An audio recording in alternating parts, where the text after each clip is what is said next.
Hi, friends. Hello. Welcome back. All right, so today we are going over chapter 5 of the Hermetica. Welcome back to the house with the witch. How you been? How you doing? It's been a wonderful week. It's been a beautiful day. I hope you are excited to be here. I've been looking forward to this all week, so thanks for being here. All right, my God. Oh my. All right, my darlings. So let's read chapter 6. We went over chapter 5 last time. Um, and today, before we get started, I want to read a little bit about what each chapter has been about. So, chapter 1, in case you missed it, in this chapter, Hermes describes the nature of pure philosophy, but laments that in future generations it will become all but lost. So, chapter 1 is called The Prophecies of Hermes, and this is where he talks about how there'll be a time period in history where the gods leave planet Earth and return to the heavens. And how I understand that really is all the good feelings went to heaven, all the good feelings on Earth left.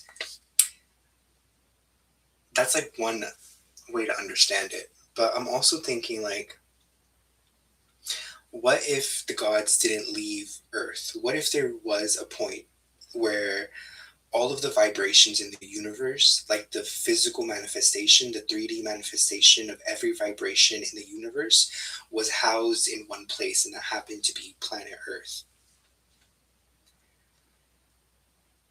And then what if, because of the fall of Egypt and the loss of worshiping creation, period, because of that loss, the lighter manifestations disseminated or reformed itself, but in a way where it can't be held in the 3D. Does that make sense? I don't know. Those are my 2 cents. There you go. Chew on that. All right. Chapter 2. So, chapter 2 is the initiation of Hermes. So, in this chapter, Hermes describes a mystical vision of the creation of the cosmos upon which all his later teachings are based. In this vision, he sees all chaos, like all black, and then he sees a light separating from that chaos and that darkness. And when God asks him what he saw, he says that he saw himself breaking away from the shadow, from the darkness. And that's supposed to be a representation of what we all are. We are all a breaking off of the chaos and an emanation of light. All right. Chapter 3 was the being of a tomb. So in this chapter, Hermes attempts to describe God, a tomb. Although God cannot be defined with words, Hermes gives some clues for us to contemplate. So they call him the cosmic mind in this chapter. I don't know if this is a good angle for me. I don't know if I should sit. I didn't feel like sitting. So we're standing. But Hermes describes God as a mind and describes all of the creation in the universe as thoughts that the creator thinks. So there's something for you. Chapter 4, called the Contemplate Creation. In chapter 4, in this chapter, Hermes teaches us how to see God by contemplating his creation. So we're invited to see everything as living, right? Yes, as living. hmm And that nothing is separate from the all oneness, the all God, and that everything has a divine spirit within it because it's a copy, because it's a creation, because it's a, yeah, there you go. It's a creation. It's an extension of the divine. All right, so chapter 5, the living cosmos. In this chapter, we learn Hermes succinctly outlines the essence of his philosophical ideas and paints the picture of the cosmos as a living being trembling with life. Okay, that was that one. So what was chapter 4 about? I think chapter 4 specifically was asking us to see things not with our physical eyes, but more with feeling and emotion. Then chapter 5, we talk specifically more about what the universe is. All right. Okay, so chapter 6, the circle of time. All right. So in this chapter, Hermes explores the nature of time and change. So everything in the cosmos is constantly changing. Things are born, pass away, and come into existence again, like old plants dying each winter to return as new shoots every spring. All these changes, however, are governed by unchanging natural laws. In this way, therefore, it could also be said that the cosmos is essentially changeless. Oh my gosh, hold on, I'm trying to get comfy. Ooh, yeah, I like this. We're gonna do that. Hello. All right. So time regulates the natural process of change in the cosmos. It is measured by a reoccurring cycle of it is measured by the reoccurring cycles of the stars and the sun, which revolve in fixed and permanent orbits. Unlike our modern picture of time as a straight line from a past to the future, Hermes sees time as a circle. We too actually measure time in circles, however. A day is a circle of time which begins again when the sun rises each morning. The year is a circle of time measured by the Earth's orbit around the sun.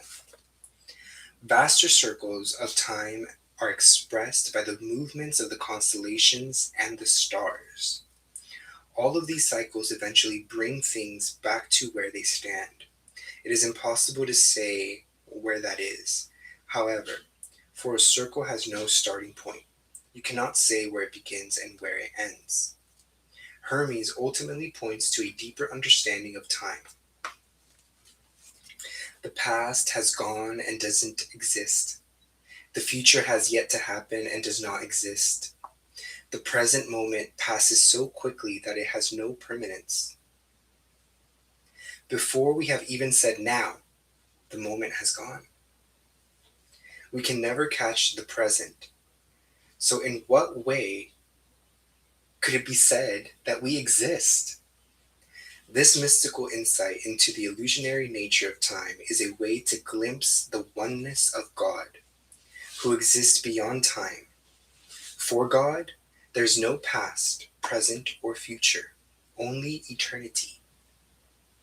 Freeing ourselves from the illusion of time is yet another way we can experience God.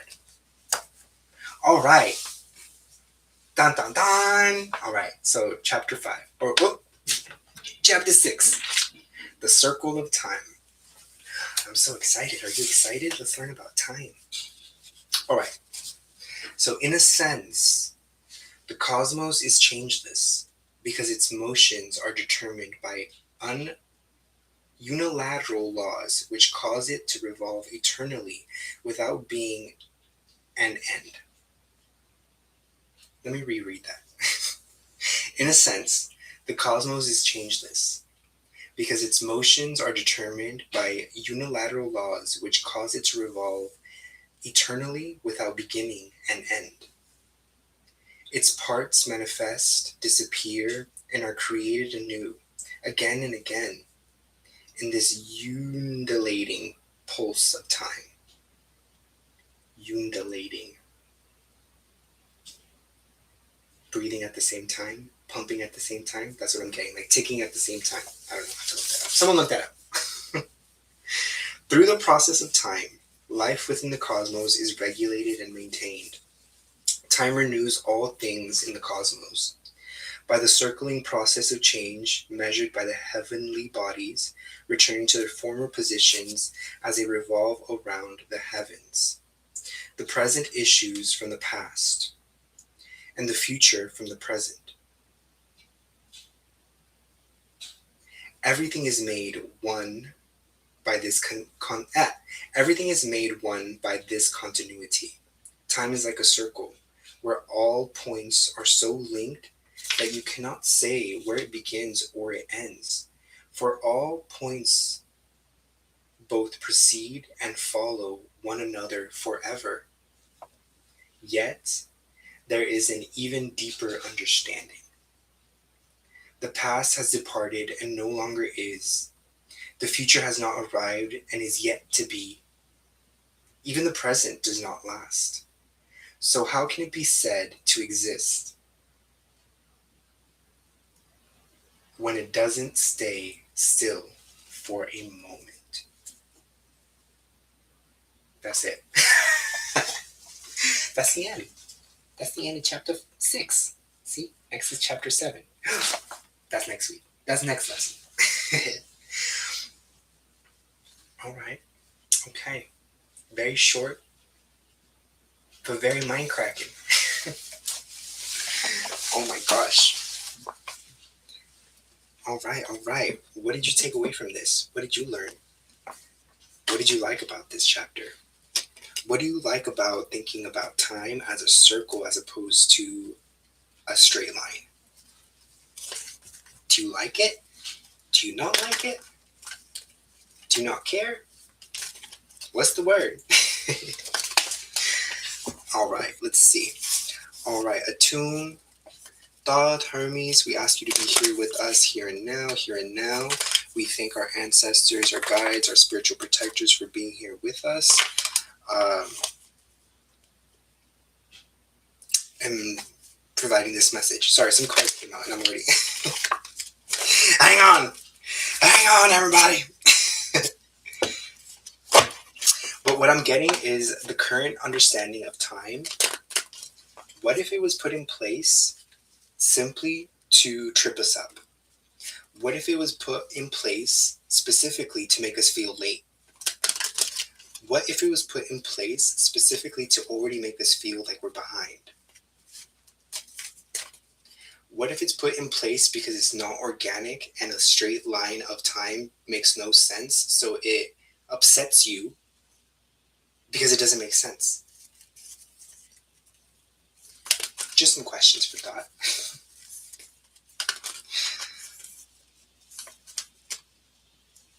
Oh my gosh. But I love this chapter because it unravels so much.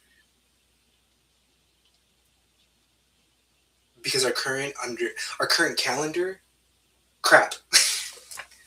That guy, that thing, this beautiful calendar, a freaking lie. It's not accurate whatsoever. There's a total month missing and a whole day out of the week missing. Don't quote me on that. But if you look at the Mayan calendar, I think there's we're supposed to get our calendar from the Mayan calendar, but there's something missing and I can't remember what it is. I think it's a whole month and a whole day. But that could be from another calendar. I don't know. But I don't know. I don't know what I'm trying to say here. Let's just pull some cards. All right, attune, we connect to you directly. Thoth, we connect to you directly. Here and now, please and thank you. Thank you for being here. We're going to pull some cards. What do you want us to understand and take away from this chapter? Let's find out together.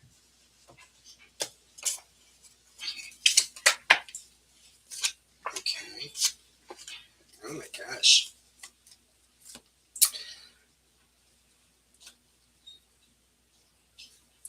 You are in control of your time.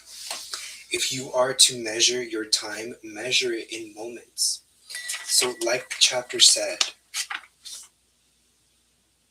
the past has departed and no longer exists. The future hasn't even arrived, and the present does not last. How can it be said that we exist when our existence doesn't even last a moment? The past is departed and no longer is. The future has not arrived and is yet to be. Even the present does not last. So how can it be said to exist when it doesn't stay still for a moment? because of that impermanence, because of that flux, because of that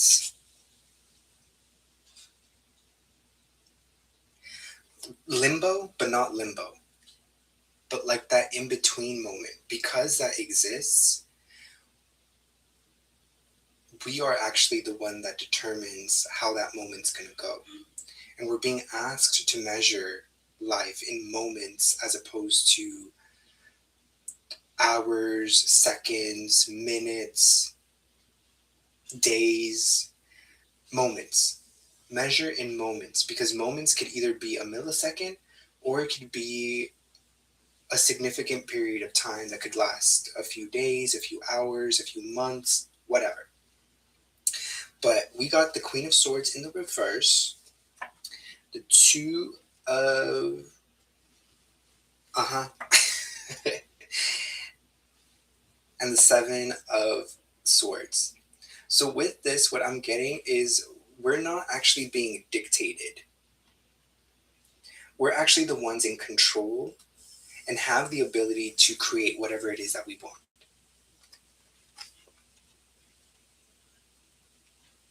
Alright.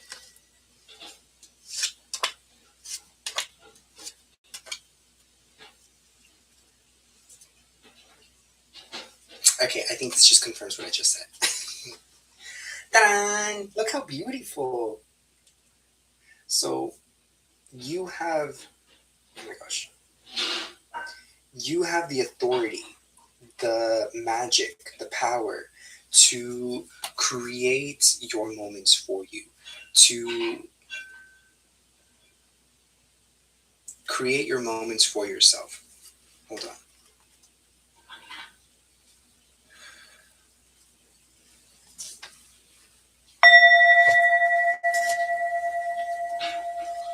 You have the power to create the moments for yourself. Okay. And what it is that you're experiencing, whether it's a good moment or a crappy moment, depends on you.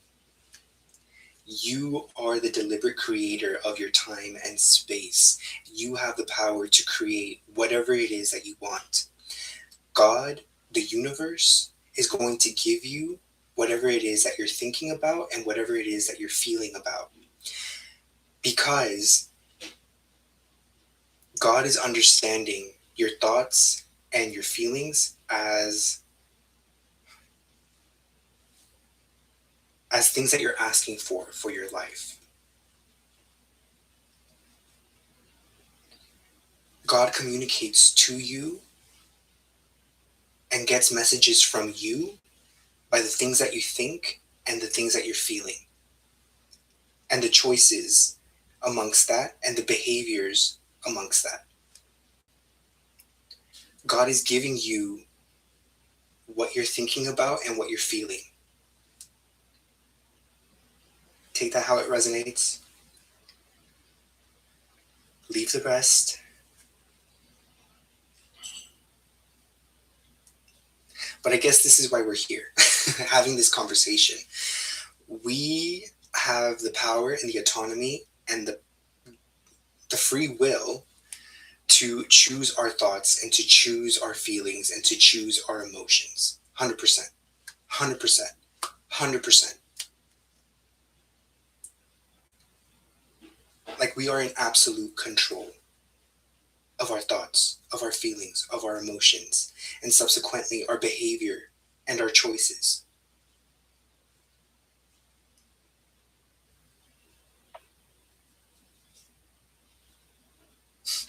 I'm asking the divine, like, how do I tell them kindly and nicely to stop whining and to look at the bright side and to choose to decide to focus on the better feeling aspects of your experience? You can't, okay? Focus on the happy moments here right now so you can get to the full on happy that you're trying to get to. You can't get to happy from pissed off.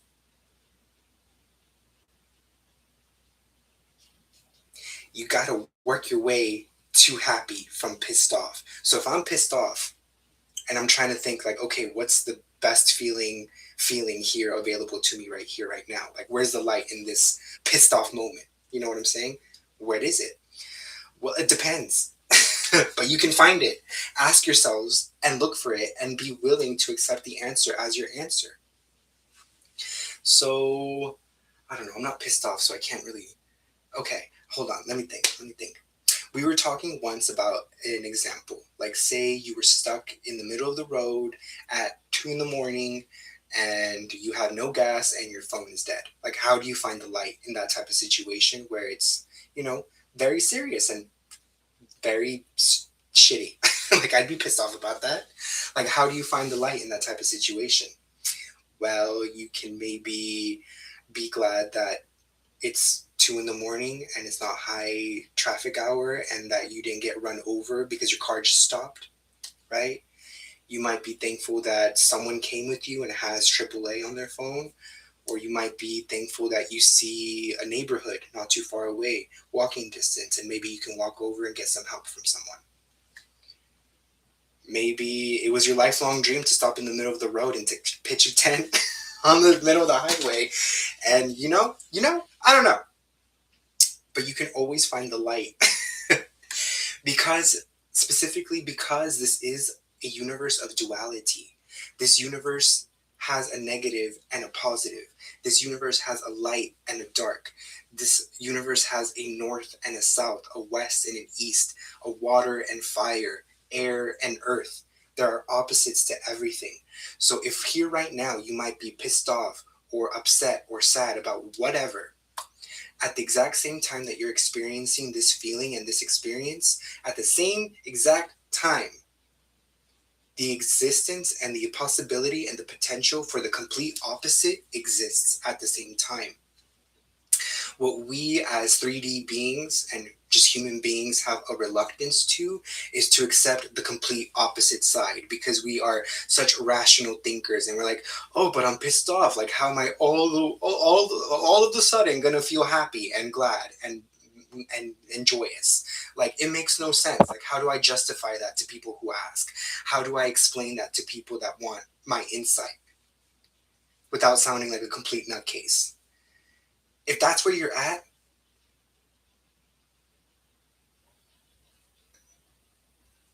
do your best to find the light in wherever it is that you are, because that's the only way to get yourself out of that crappy mindset, out of that crappy field. If you are a daredevil and you are a risk taker and you are a throw caution to the wind, let's paint the town red type of person, I dare you, go from pissed off to happy without any explanation needed, and see what happens to your life.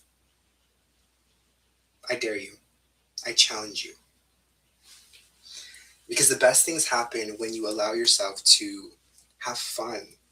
And it's fun to feel happy. It's fun to feel joyous. It's fun to feel better. If you can't feel good at all, from wherever you are, ask yourself, what would make me feel better? What would make me feel slight relief? Like, if you can't even get to all the way good, but you want some, positive momentous movement, just ask yourself, well, how can I make it a little bit better for myself? 1% better right here, right now, moving forward. Remember, you got to give yourself and the universe times and places. Right here, right now, how can I make this situation work for me? Right here, right now, how can I feel better about what's going on right here, right now? And from now on, all right? Because we want to keep this momentum going. So that's how you can make it sustainable for yourself, by asking, what's going to help me here right now and from now on, all right? Because you're going to keep going. So you got to make sure that you ensure your future with some good feelings, with some good thoughts, all right? If you are struggling with like just dense emotions, well, do the self-care routines that you know to do, like move your body, read something, drink something refreshing, um, go dance like no one's watching, go sing, go perform an act of kindness. Those are things that can help you move the energy and get yourself going. And that is a great, great, great big help.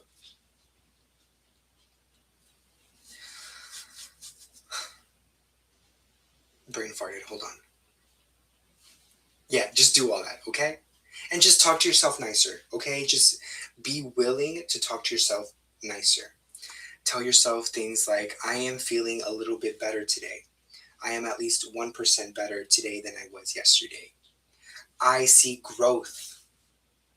I see growth in myself. I feel my growth.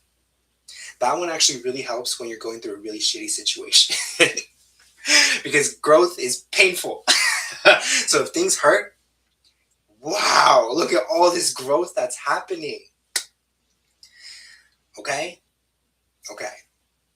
Okay? Okay.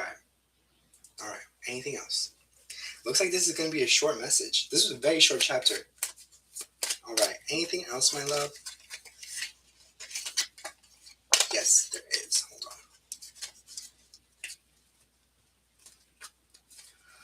All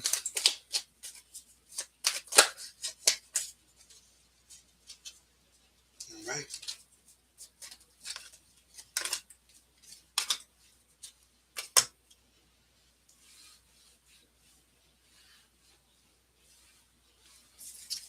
All right. So we got the Eight of Swords, which talks about trials and tribulations that make you feel bound up, like they make you feel stuck. And our own thoughts and our own behaviors and our own feelings can let us feel stuck and like make us feel like we can't have this whole feeling, this moment of coming to union with yourself and respecting yourself fully and loving yourself fully and enjoying yourself fully. And it stops us from making divine choices in our life.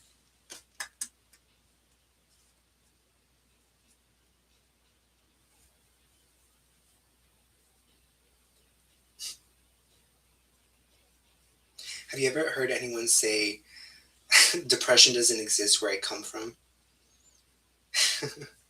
Depression and anxiety don't exist where I come from. Or you might also hear that depression and anxiety is an American thing or an American diseases. No comment.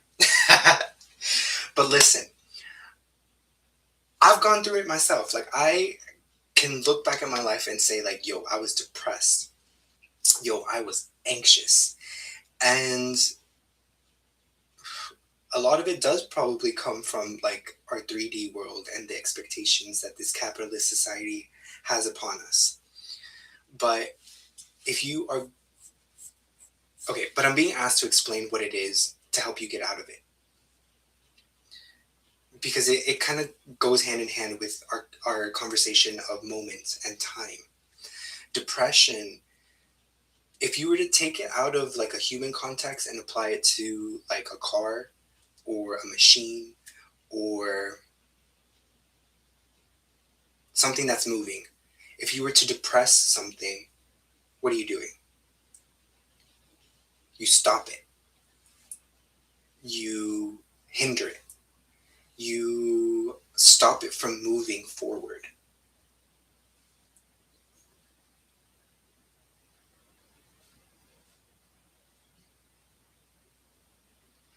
So we experience depression in our lives as, you know, not growing, things not improving in our lives, opportunities not opening up for us, things just going south. And I feel like we're being highly conditioned to see that as everyone else's fault because it puts the power it gives your power to everyone else and takes it away from you. So realize what crap that is and take your power back and realize if I'm depressed, it's because of me. It's because of my thoughts and my emotions. And it's okay. That's okay. Depressing thoughts and emotions are a part of this life experience. And it's okay. They exist for a reason, right? How much depression and anxiety influence your life and play a role in your life depends on what you want to accomplish. And remember, God is giving you what they think you want to accomplish by what you're thinking and what you're feeling. So if you're thinking, dang, like these opportunities just won't open up for me. Dang, I'm not going anywhere. Dang, I'm in the same spot. Dang, uh, XYZ. If you think about that at least more than once, God thinks like, yo, this is what they want. Let's bring them this. So let's create more opportunities that bring these types of situations. And that's how you like negatively manifest your dreams and your desires. And that might be what you could be experiencing or what we're experiencing. I don't know. I know for sure it was true for myself because I was realizing that my thought patterns and my emotional patterns were very self detrimental. Like I was putting myself down. I was discrediting myself. I was not valuing myself. I wasn't putting proper boundaries. So my life resulted in an experience where I wasn't seeing a lot of growth. I wasn't seeing a lot of genuinely fun, good, loving, hearty experiences.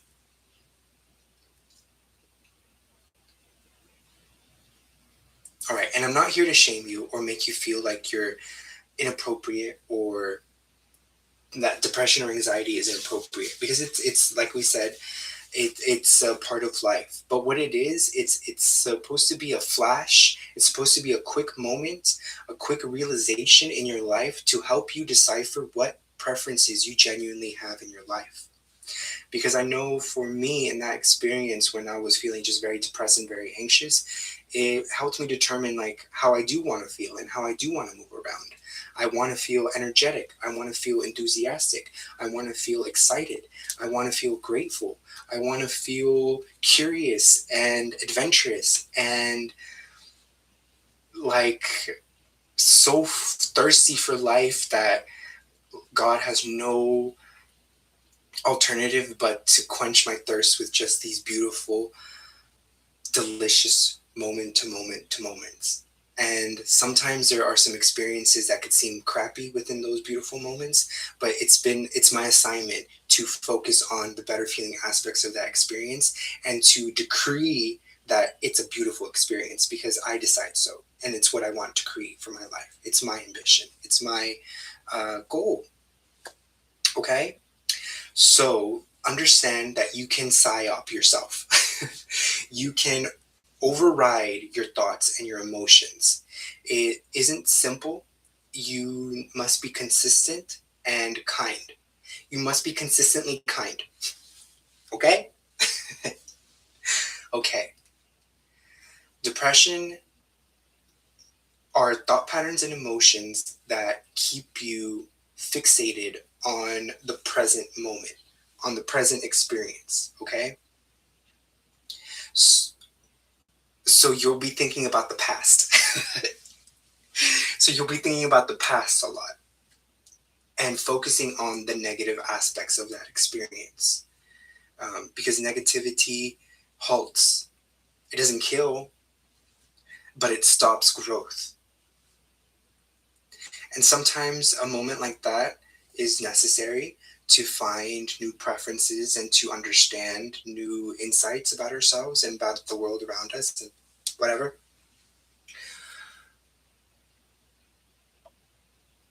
And I think I'm being asked to ask you, please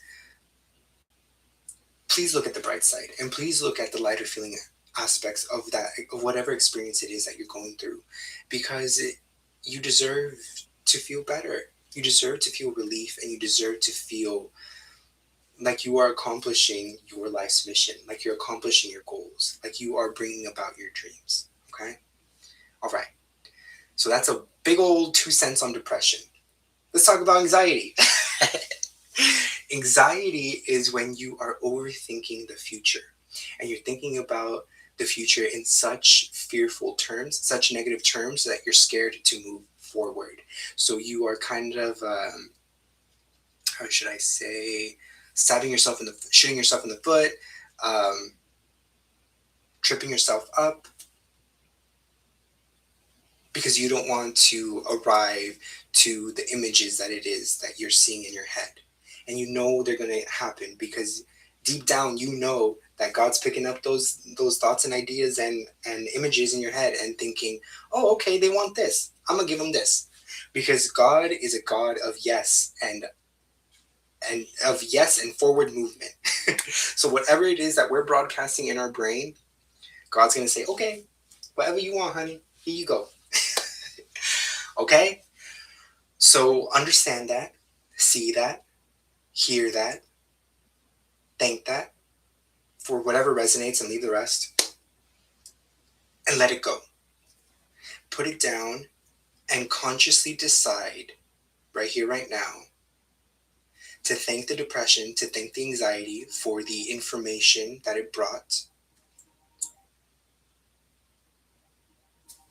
Now, I'm going to focus on the best feeling aspects of my experience right here, right now, from now on until the end of time. I know I will see a lot of opportunities for growth and a lot of opportunities for intentional programming and deliberate creating, and I'm excited because I'm getting better and better and better at this all the time. Because every day I get 1% better.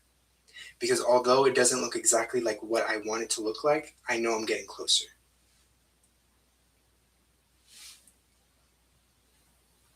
Things are getting better and better. I'm getting better and better. The better keeps getting better and better and better. The better keeps getting better and better and better and better and better. All right, my loves. All right, well, any final closing messages for us here? What we got for us, okay? All right, okay. All right, I'm super proud of you.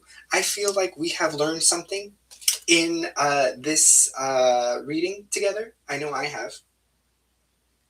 So we got the sun. We got the Nine of Swords. Oh my gosh. And the Ace of Swords. Hold on, let me.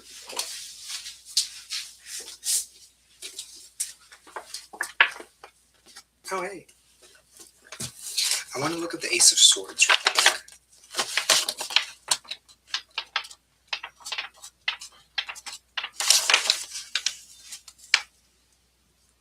All right, perfect. Yeah, okay, all right. All right. So the Ace of Swords, as we learned together, in the upright meaning, some key significances would be clarity, new ideas. In the reversal, this could represent confusion and indecision. But the number one is associated with this card, new beginnings, and the individual is represented through this card. The Nine of Swords represents trials and tribulations, and coming to a moment where we're deciding to put all that crud down. And the Sun talks to us about God and life and new light coming into our life. Clarity and optimism. So God. Clarity and optimism. Okay. Bottom of the deck, we got King of Pentacles.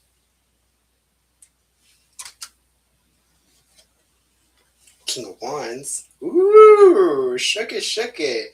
Y'all learned something. Okay, I'm so proud of you. In the middle of the deck, we got Seven of Pentacles. So the journey from pissed off to happy, to give you an example, is a process that you want to be patient with. Patience